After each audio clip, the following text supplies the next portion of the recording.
안녕하세요. 돌쇠 뉴스 시작합니다. 4일 요미우리 신문에 올라온 기사인데요. 제목은 도쿄 지역 신규 감염자, 정점은 다음 주 전반 분석, 당분간 높은 수준 이어질 듯입니다. 일부 전문가들이 일본 감염 상황에 대해 다음 주 중반에 피크를 맞고 그 이후 꺾어질 것이라는 분석인데요. 이를 접한 네티즌들이 이에 동조하기도 하지만 숫자를 믿지 못하며 자신은 절대 검사하지 않겠다는 반응이 많이 보이는군요. 뭐라고들 하는지 함께 보실까요? 통 크신 구독, 좋아요.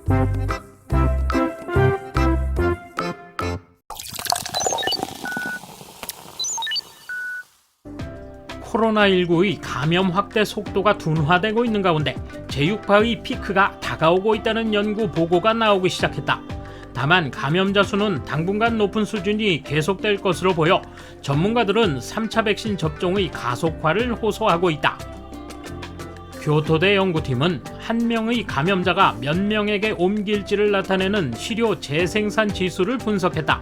1월 중하순에 도쿄나 오사카에서 계속 떨어지고 있어 유행이 수습으로 향하는 1 미만에 가까워졌다고 예측했다.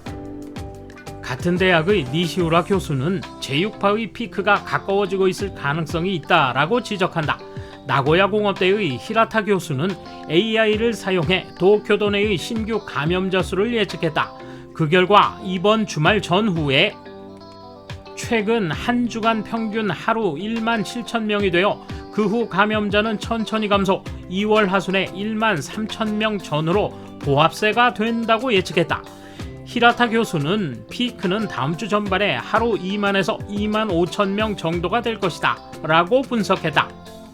감염 확대의 영향에 대해서는 코로나19에 대한 면역을 가진 사람이 늘어나면서 신규 감염자의 증가가 포화 상태에 이른다고 한다. 그 후 보합이 계속되는 이유에 대해서 히라타 교수는 아이나 고령자 등 코로나19 면역이 약한 사람에게 감염이 퍼져 수습 기세가 약해진다 라고 이야기한다. 실제로 절정을 맞은 오키나와 현에서는 젊은 감염자가 감소하는 반면 70대와 입원 환자도 계속 증가하고 있다.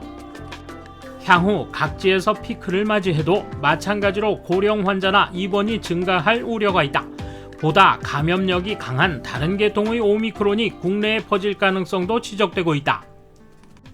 도호대 다테타 교수는 피크를 맞이해도 다 끌어내리지 못한 채 제7파로 연결될 우려도 있다.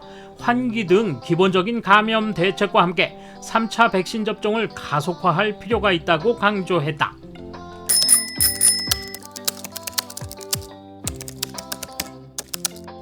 전문가 댓글 시라토리 히로시 호세이 대학 교수 도쿄도의 신규 감염자 피크는 다음 주 전반이라고 한다.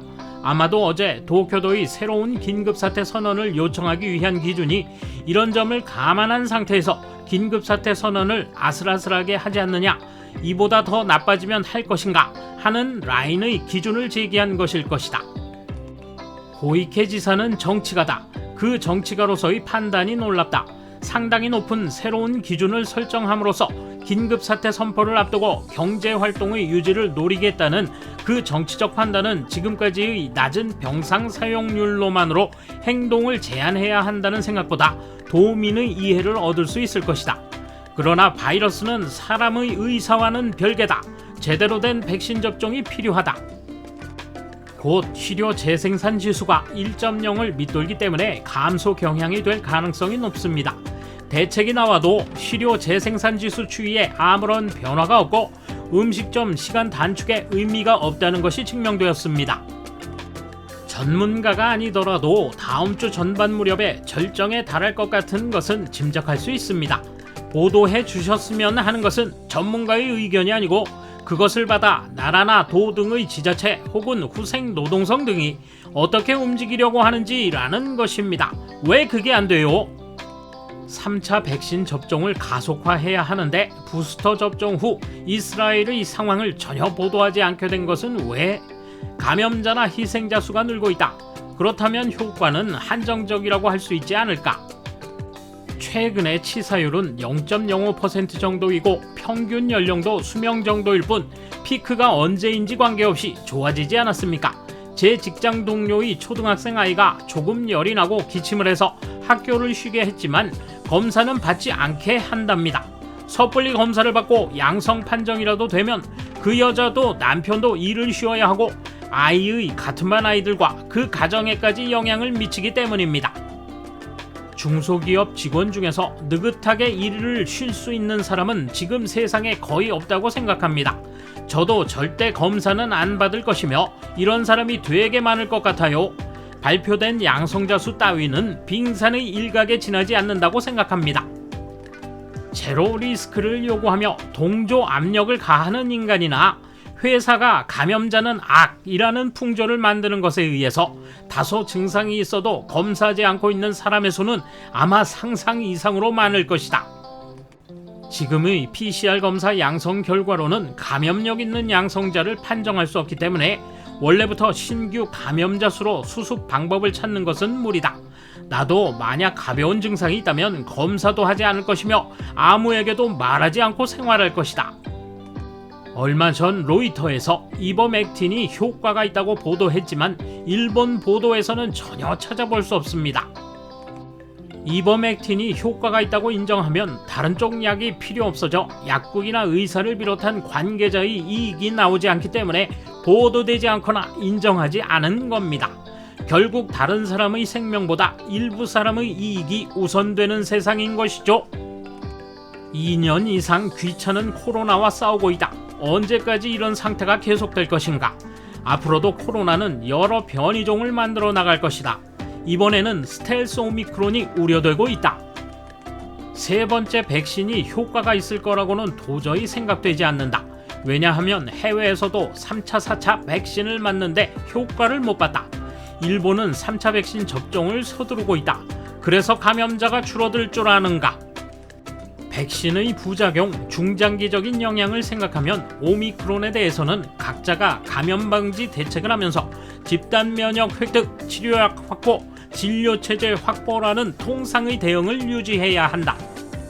고령자가 위독해지는 것은 감기나 독감도 마찬가지다. 의학회가 이런 평가를 제대로 했으면 좋겠다. 감염증 환자들 입장에서는 이와 같은 전체적 입장에서만 판단하는 건 나쁠 것 같다.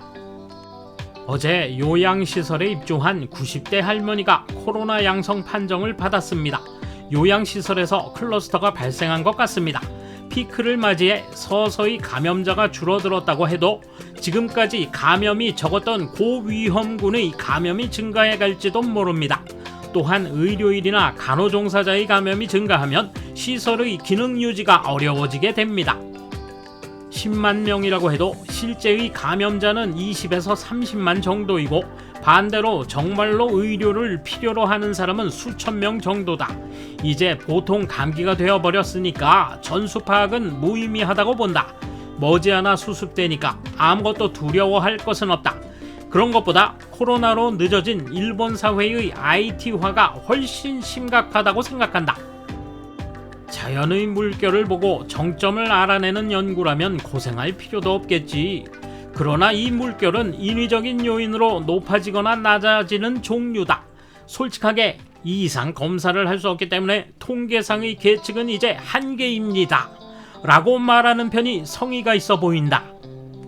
돌쇠 한마디. 검사를 받지 않겠다는 마음가짐이 상당히 굳건하고 높은 비율이군요. 결국 발표되는 숫자와 대책은 의미가 없고 스스로를 지켜야 하는 일본이 됐군요. 감사합니다. 돌쇠 물러갑니다. 이번 소식은 여기까지입니다. 시청해주셔서 감사합니다. 돌쇠처럼 우직하게, 마님처럼 화끈하게.